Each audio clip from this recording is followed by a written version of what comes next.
Jorge Pla García es investigador de ciencias planetarias en el Centro de Astrobiología y trabaja en el Space Science Institute. Jorge ha participado en 5 misiones espaciales a Marte, 4 de ellas de la NASA, y ha recibido múltiples premios por su labor divulgativa y científica.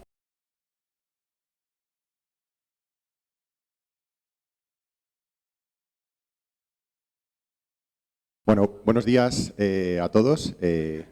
Yo soy Jorge Pla García. Quería lo primero agradecer a Rivas Respira por la invitación.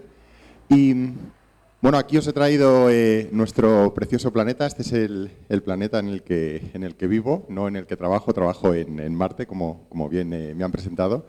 Y un poco el motivo de mi charla es para poneros en contexto de la fragilidad de nuestro planeta. No somos conscientes, ninguno de nosotros, de lo extraordinariamente frágil que es nuestra atmósfera. Tenemos la suerte de vivir en un planeta que reúne las condiciones ideales para la existencia de vida y se encuentra en un equilibrio perfecto del que tenemos que tener mucha precaución para no desestabilizarlo. Para ponerles en contexto, siempre en planetología estudiamos otros planetas para entender mejor el nuestro. Este es el caso de Venus y de Marte. Cuanto más exploramos, cuanto más estudiamos otros planetas, mejor entendemos nuestra propia atmósfera. Pueden ver el caso de Venus y de Marte, en el que Venus, por ejemplo, tiene 460 grados en superficie, con una atmósfera extraordinariamente densa. En el caso de Marte, una atmósfera muy, muy fina, con unas temperaturas bajísimas, de una media de 55 grados bajo cero. Y en planetología nos preguntamos cómo es posible que 3 planetas que tuvieron un origen tan similar, hoy sabemos que tanto Venus, Tierra y Marte tuvieron océanos en el pasado, tenían unas condiciones mucho más favorables para la vida, y estamos estudiando cómo es posible que tuvieran una evolución tan diferente. En el caso de Venus, con un efecto invernadero completamente desbocado, al no tener tectónica de placas, las emisiones de gases de CO2 de sus volcanes hizo que su atmósfera se calentara sin parar, llegando a esos 460 grados centígrados. Y en el caso de Marte, al ser un planeta más chiquitito, su núcleo se enfrió más rápido. El núcleo de un planeta, al estar fundido, genera un efecto dinamo y enciende un campo de protección, un campo magnético alrededor del planeta que le protege del viento solar, por lo que Marte, durante miles de millones de años, pues, ha ido perdiendo atmósfera debido al viento solar, al no tener ese campo de protección, produciendo lo que ven, unas atmósferas enormes en Venus, una atmósfera muy delgadita en Marte, y esto nos da muchísima información sobre la atmósfera de nuestro planeta. Hoy sabemos que en la Tierra, por ejemplo, tenemos un efecto invernadero que es bueno, es necesario, porque sin este efecto invernadero la temperatura de la Tierra sería de 18 grados bajo cero. Necesitamos el CO2 atmosférico para mantener este calor en la atmósfera. Lo que no queremos es desestabilizarlo. Lo que hemos demostrado, o lo que se ha evidenciado, es que la actividad humana ha incrementado estas emisiones de dióxido de carbono, por lo que la temperatura del planeta está aumentando. ¿Qué es el efecto invernadero? Bien, en nuestra estrella, nuestro Sol, calienta la superficie de los cuerpos planetarios, y este calor que remite una radiación infrarroja de vuelta a la atmósfera. Parte de ella se pierde al espacio, pero otra parte hace que la atmósfera se caliente y esta, de nuevo, recalienta la superficie. Como digo, es muy necesaria. ¿Por qué? Porque en caso de que no tuviéramos efecto invernadero, la temperatura de la Tierra sería de 17 grados bajo cero. En el caso, por ejemplo, de Venus, si no tuviera este efecto invernadero desbocado, tendría una temperatura de 43 grados bajo cero. ¿Por qué les cuento todo esto? Porque tenemos que tener en cuenta que es muy importante mantener este equilibrio, no desestabilizar nuestra atmósfera. A día de hoy, como contará Álvaro en su charla a continuación, estamos emitiendo más de 750 toneladas diarias de gases contaminantes y no queremos desequilibrar nuestra atmósfera para tener uno de estos escenarios. ¿Cómo sabemos todos estos datos en Marte? Bueno, pues gracias a las estaciones meteorológicas. Pueden ver que España es líder en meteorología extraterrestre. Tenemos estaciones meteorológicas en el rover Curiosity, que aterrizó en Marte en el año 2012, en el aterrizador InSight, que aterrizó en Marte en el año 2018, y en el rover Perseverance. Todas ellas, las 3 estaciones meteorológicas, las lidera el Centro de Astrobiología. Hemos batido el récord, esto lo sabe poca gente, pero España es el único país de la historia que ha conseguido medir de forma simultánea con 3 estaciones meteorológicas en un cuerpo extraterrestre, y yo creo que debemos sentirnos muy, muy orgullosos de esto. Gracias, insisto, a estudiar otras atmósferas, comprendemos mejor la atmósfera de nuestro planeta, la atmósfera de la Tierra. Este es un zoom sobre una de nuestras estaciones meteorológicas, el instrumento REMS, en Marte. Es realmente increíble que podamos estar allí físicamente y poder estudiar el clima. Podemos estudiar sus tormentas de polvo, sus nubes de dióxido de carbono, sus temperaturas. Y no solo un servidor, tenemos otro compañero también en las estaciones meteorológicas, Antonio Molina, que también es ripense. Somos líderes en meteorología extraterrestre, pero también somos líderes aquí en Rivas en estudio de atmósferas planetarias. Aquí pueden ver, es una gráfica donde les enseño algunos de los resultados de nuestras estaciones meteorológicas. Estos son los datos de temperatura a lo largo del año. Son obtenidas con la estación meteorológica REMS, que está en el ecuador del planeta, y estando en el ecuador del planeta Marte, que es la zona más caliente de Marte, el día más caluroso del año, a la hora más calurosa, hemos conseguido registrar tan solo 3 grados positivos. En Marte el problema no es que haya una temperatura muy fría, sino que tenemos mucha diferencia de temperatura entre el día y la noche. Es brutal. Por el día podemos tener temperaturas de 5 grados bajo cero, 4 grados bajo cero, pero por la noche la temperatura desciende a menos 80, menos 90, menos 100 grados. Es como el efecto que tenemos en los desiertos, pero a lo bestia. Es por esto por lo que la vida en Marte sería muy hostil. El planeta rojo se encuentra más lejos del Sol que nuestro propio planeta, pero no es la distancia al Sol lo que hace que sea tan frío. En la Tierra, insisto, tenemos nuestra atmósfera que es capaz de retener la energía que incide del Sol gracias al efecto invernadero. En Marte, por desgracia, la atmósfera es muy finita, como les he dicho, perdió su atmósfera en el pasado y el poco calor que recibe del Sol se pierde rápidamente al espacio. Siempre pongo el ejemplo como si en invierno pusiéramos la calefacción en casa, pero dejáramos todas las ventanas abiertas. Al final, el calor se pierde al espacio. Nos da mucha información para entender la atmósfera terrestre. Estas son algunas de las nubes que estamos observando con nuestras cámaras en el rover Curiosity. Son nubes de CO2. No hay precipitaciones, no llueve en Marte.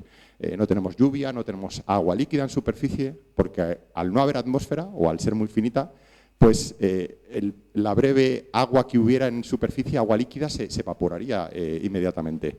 Es un entorno muy hostil, es un desierto, es un planeta árido, anodino.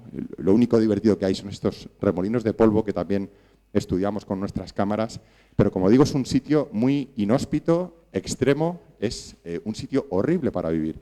Es por esto por lo que este personaje, que al principio yo era un gran seguidor de Elon Musk, ahora quiere ocupar el planeta rojo, nos quiere vender que Marte es un entorno habitable, es una opción alternativa, cuando la realidad es que sabemos que Marte es un infierno. Vamos a ir a Marte, eso seguro, pero vamos a ir a explorarlo. Igual que hemos explorado distintas zonas de nuestro planeta, también zonas muy, muy extremas, por ejemplo, los casquetes polares, pero no hay ciudades en el Polo Norte o en el Polo Sur. Vamos a ir como especie para investigar, para curiosear, pero no para vivir en Marte. En Marte tenemos casquetes polares, el casquete polar norte y el sur. Una curiosidad de estos casquetes polares es que la primera capa es de hielo de CO2, por debajo tienen hielo de agua, pero por encima es hielo de CO2. Y en verano, cuando llega el verano, el casquete polar se derrite, se sublima, y este CO2, que está en fase hielo, pasa a la atmósfera. Entonces la atmósfera engorda. Y cuando llega el verano, adelgaza. En verano engorda la atmósfera y en invierno adelgaza, debido al al congelamiento y al descongelamiento de los casquetes polares. Es un efecto precioso que además vemos con nuestros sensores de presión en las estaciones meteorológicas, como la atmósfera, al ser tan finita, los casquetes polares tienen una repercusión enorme. Y es por esto que el iluminado de Elon Musk pretende detonar bombas atómicas en los casquetes polares para derretirlos y hacer aumentar, hacer engordar esta atmósfera para hacerlo habitable. En realidad es bastante ineficiente porque sabemos que, de nuevo, aunque se creara una atmósfera muy delgadita durante un periodo de tiempo pequeño, esta atmósfera sería muy efímera porque, de nuevo, el viento solar barrería la atmósfera. E insisto, Marte no tiene un campo de protección, un campo magnético como el que tenemos en la Tierra. Se han propuesto también otras opciones para proteger esta atmósfera. Por ejemplo, poner escudos, deflectores entre el Sol y Marte para que el viento solar no barra su atmósfera. Pero esto a día de hoy es absolutamente ciencia ficción. No lo vamos a ver. Marte es un destino para explorar, pero nunca para vivir en él. No tenemos una opción B, como dice Elon Musk. Es mentira. De hecho, en mi opinión, es un mensaje bastante nocivo, porque lo que debemos hacer es preservar nuestro planeta, cuidar nuestro planeta, porque reúne las condiciones ideales para que podamos vivir en él. Tenemos que protegerlo. De hecho, hay muchos investigadores, muchos compañeros que defienden que es posible que solo exista vida en nuestro planeta porque reúne las condiciones ideales. Gracias a nuestra atmósfera se permite la presencia de agua líquida en superficie, tenemos ríos, lagos, océanos, tenemos tectónica de placas que recicla el CO2 de la atmósfera, actúa como un termostato, hace que no tengamos ese efecto invernadero desbocado de Venus. En Venus, debido a que las emisiones no dejaron de crecer, la radiación solar calienta la superficie de Venus, pero no tiene una forma eficiente de recircular este CO2 para regular térmicamente el planeta. Y ahora les quería contar una anécdota. Mucha gente me dice, bueno, yo no puedo apoyar la exploración espacial mientras haya tanto sufrimiento en la Tierra. Ese dinero debería gastarse aquí en la Tierra y no en el espacio. Esto es una falacia. En realidad, la exploración espacial no es un lujo, es una necesidad, es lo que llamamos un falso dilema. Ambas opciones son compatibles, luchar contra el sufrimiento y hacer una inversión en investigación espacial. De hecho, la investigación espacial ayuda a reducir el sufrimiento en la Tierra. A día de hoy tenemos satélites meteorológicos estudiando huracanes, tenemos modelos de simulación que utilizamos en Marte, modelos meteorológicos y que utilizamos también en la Tierra, que nos ayudan a predecir catástrofes naturales, nos ayudan a prevenir estas catástrofes, siempre con esta inversión en investigación espacial. Todas las sondas que hemos enviado a lo largo y ancho de todo el sistema solar, a Marte, a Júpiter, Saturno, toda esta tecnología después la reutilizamos para utilizarla en los satélites que tenemos en la Tierra de observación meteorológica. Gracias a ello salvamos millones de vidas gracias a esta prevención.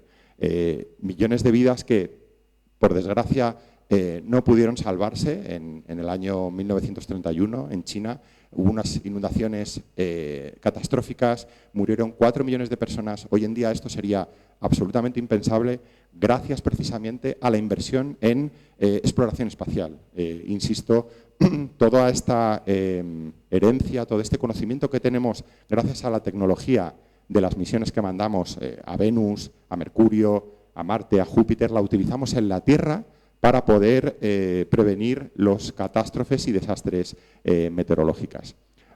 También es cierto, hay que decirlo, que las emisiones de CO2 han ido de la mano de un incremento de la esperanza de vida. Nos han ayudado a progresar. El problema es que han llegado a un punto en el que esas emisiones de CO2 están descontroladas y estamos empezando a afectar nuestro clima, estamos empezando a deteriorar nuestra atmósfera y es donde debemos realmente actuar.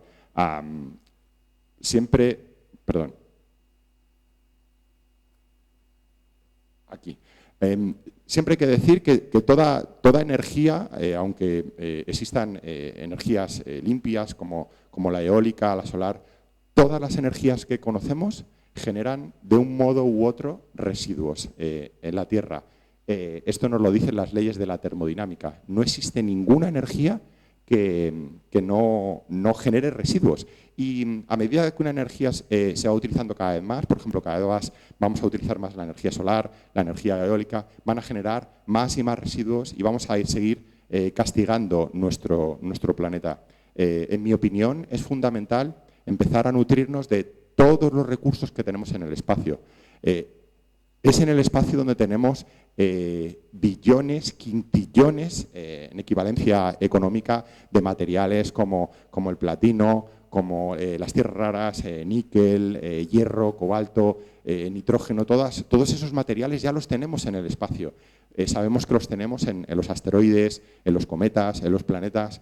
Tenemos que empezar a pensar como especie a nutrirnos de todos estos recursos que tenemos en el espacio y dejar de castigar a nuestro propio planeta. Pensarán ustedes que es ciencia ficción y que tecnológicamente es muy difícil, pero solo tienen que pensar que hace poco más de un siglo se pensaba que no podíamos volar y empezamos a transportarnos en aviones. Solo 50 años más tarde de aquel primer vuelo ya teníamos satélites alrededor de la Tierra y solo 20 años después de tener esos satélites alrededor de la Tierra teníamos humanos caminando en la Luna. No debemos de subestimar nunca la velocidad del avance de la tecnología. Por eso no tenemos que descartar, de hecho ya hay iniciativas de muchas empresas privadas de hacer minería en asteroides, de hacer minería en cometas, de aprovechar los recursos que tenemos en el espacio para dejar de castigar a nuestro planeta. Otro de estos ejemplos que ya es realidad, esto no es ciencia ficción, es realidad, a bordo del rover Perseverance, en el que también trabajamos y tenemos estación meteorológica, tenemos un instrumento que se llama MOXIE, y MOXIE es capaz de inhalar el aire de Marte. La atmósfera de Marte, os he comentado que es muy finita, prácticamente es todo CO2. Bueno, pues este instrumento lo que hace es inhalar el CO2, lo rompe en un proceso de electrólisis y produce oxígeno. Hemos sido capaces de producir 6 gramos de oxígeno por hora, que no es mucho, es lo que necesita un astronauta para respirar durante 10 minutos. Pero era tan solo un demostrador tecnológico. Hemos demostrado que somos capaces de hacerlo. No tenemos que llevar el oxígeno desde la Tierra a Marte para que los astronautas puedan respirar.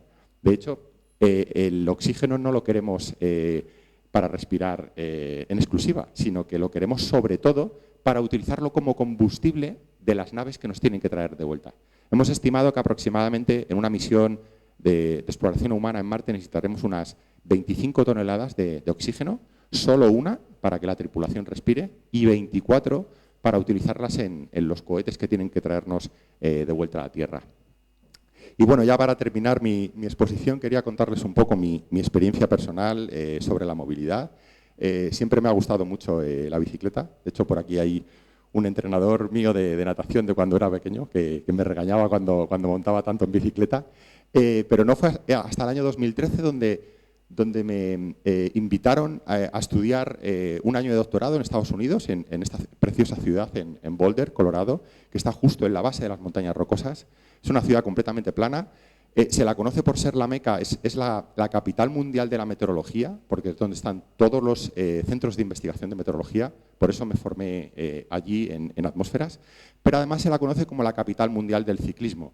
Es donde todos los equipos ciclistas van a entrenar. Está a 1.600 metros de altitud, donde van equipos de triatlón a entrenar. Y toda la ciudad está pensada alrededor de la bicicleta. Tiene 450 kilómetros de carriles bici, que se dice pronto, semáforos para bicicletas, cedas paso para bicicletas, tiendas de bicicletas, alquiler de bicicletas. Es una ciudad para el ciclismo, por el ciclismo. Aquí, bueno, algunos vídeos de sus caminos. Es aquí donde me di cuenta de, al llegar a Estados Unidos, no tenía automóvil, no tenía forma de moverme. Y yo diciendo, bueno, ¿cómo voy a ir al trabajo? ¿Cómo voy a ir a hacer la compra? ¿Cómo voy a la universidad? Y fue cuando me di cuenta que tenía una dependencia de la bicicleta brutal.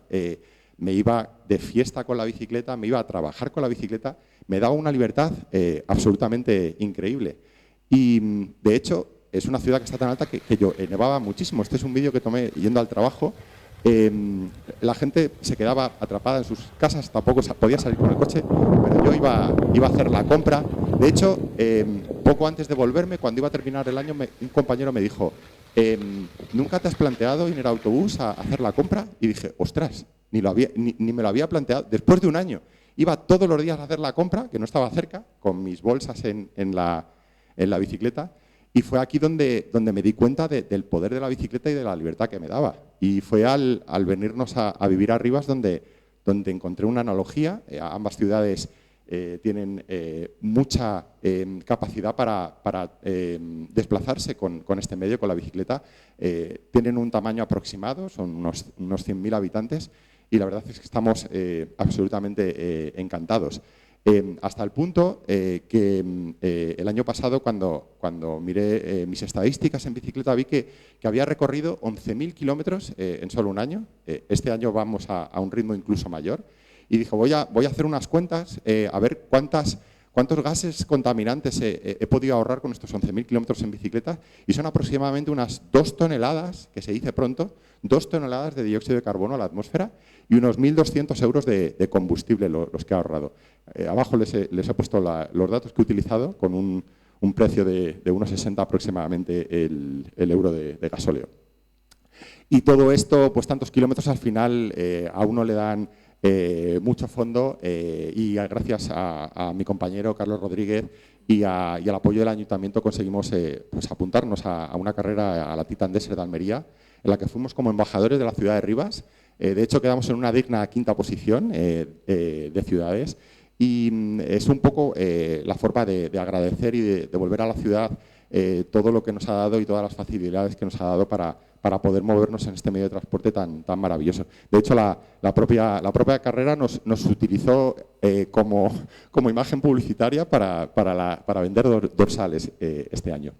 Y todo eso es mi exposición. Les doy las gracias por vuestra asistencia, y si tienen cualquier duda, no duden en consultarlo. Muchas gracias.